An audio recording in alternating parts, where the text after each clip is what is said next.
comment définissez-vous la contribution spécifique du Togo à la consolidation de l'Alliance des États du Sahel?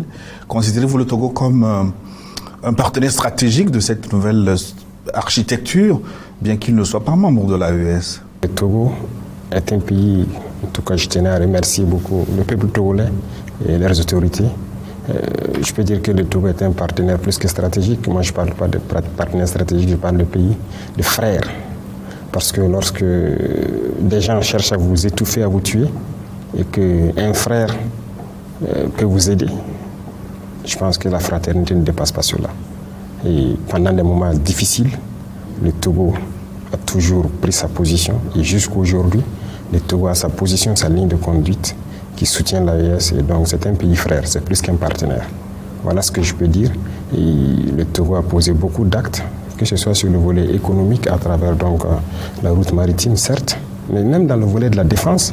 Le Burkina Faso, par exemple, et le Togo, nous avons une coopération très étroite dans la lutte contre le terrorisme et tout.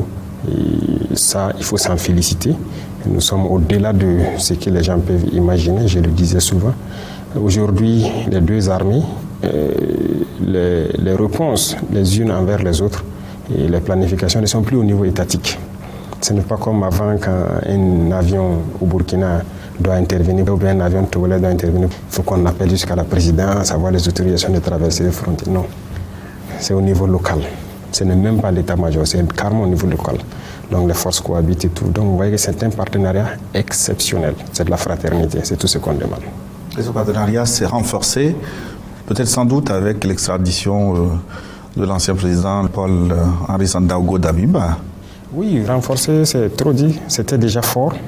Ce n'est qu'une suite logique. Le Togo ne peut pas être en fraternité avec nous et laisser sur son sol quelqu'un qui cherche à détruire ses frères.